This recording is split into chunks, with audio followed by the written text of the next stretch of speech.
Demarcus Jones. History. Knowledge. Yeah, the truth is here. Black history was a mystery. I mean, it never really made no sense to me. Like who we were before slavery, how we got here, how we came to be, or what the strategy, about the powers that be. Erase the facts that we were kings and queens, but now the cats and I, they were magical. Everything we touched turns them to gold. Demarcus Jones, Demarcus Jones, Demarcus Jones. The calendar won't get it wrong. Demarcus Jones, Demarcus Jones, Demarcus Jones. Originals, we don't need clones. Demarcus Jones, Demarcus Jones, Demarcus Jones. Black history, you can learn at home.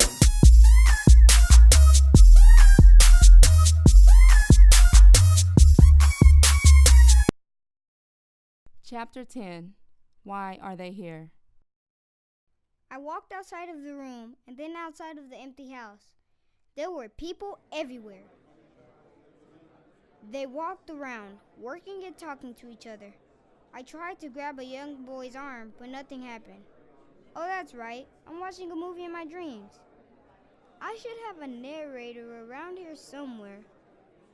But how was I going to tell the real people from the fake people? Or my narrator from the people in the movie? I just walked and watched everything that was going on. Surely the narrator would show up when he or she was ready to.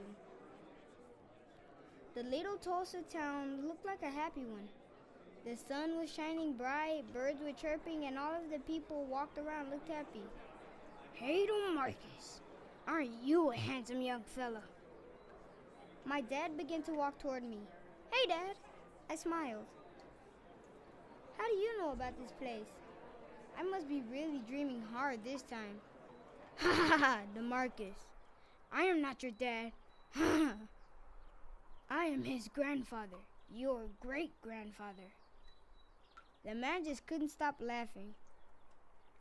I couldn't help but to laugh myself. Wow, you look just like him.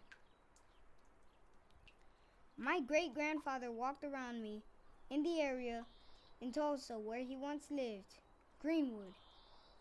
He said that during this time he was just a boy, the same age as me.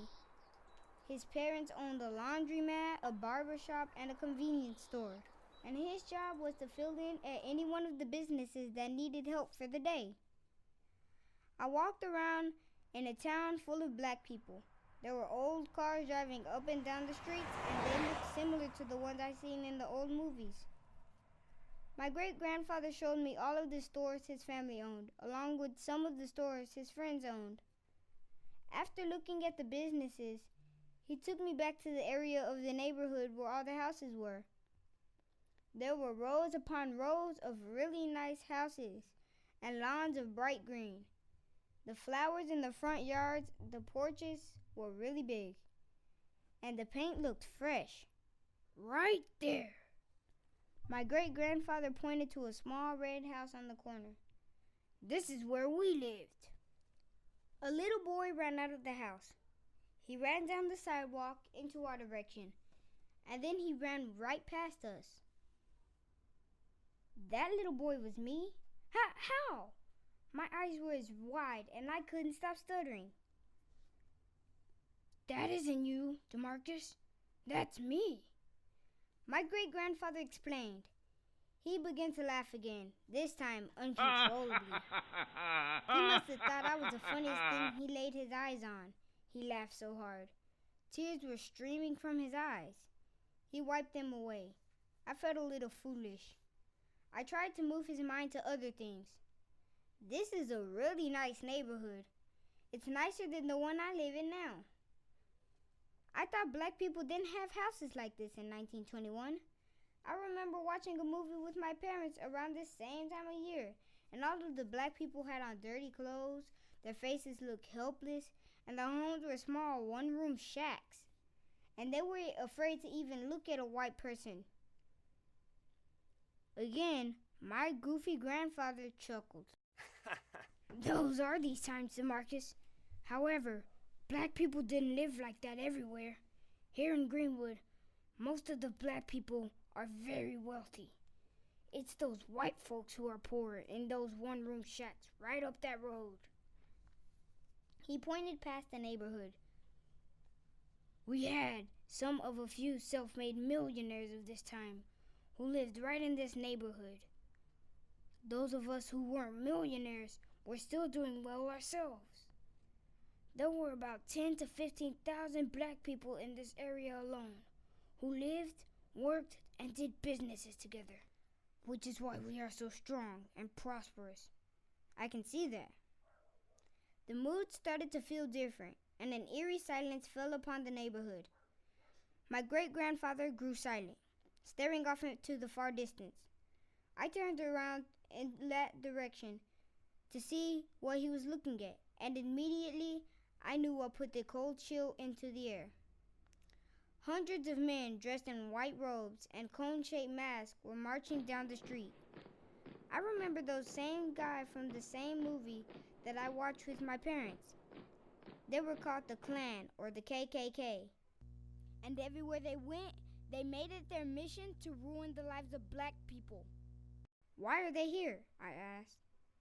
To remind us that we live in the South.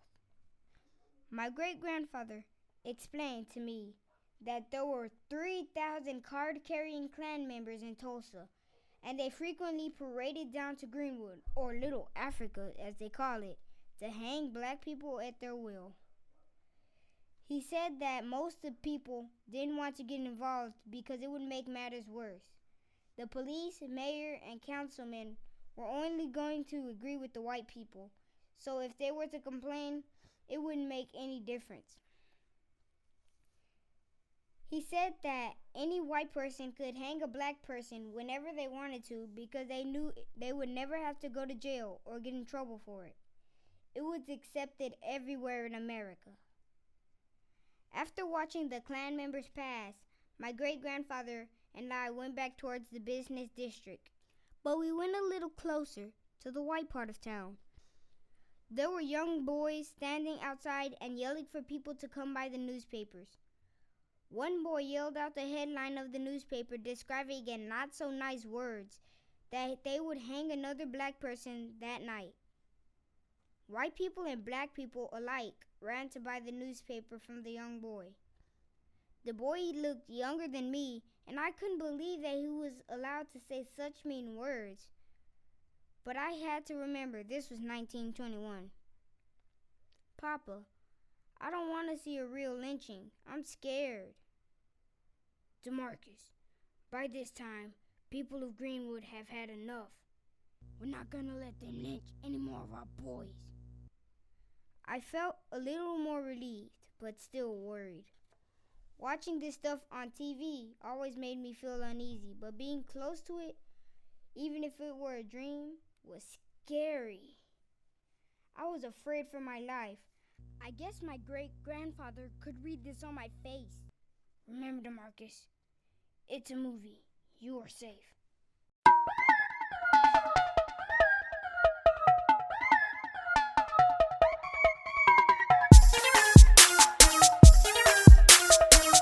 On the next chapter of Demarcus Jones and the Solar Calendar Animated. Everyone looked scared, excited, or upset, but no one was calm. We're not going to let another lynching happen, not here in Greenwood. There was a war going on, and no one noticed all of the dead bodies that still lay on the ground. They just kept shooting and fighting the opposite side of people that were still alive.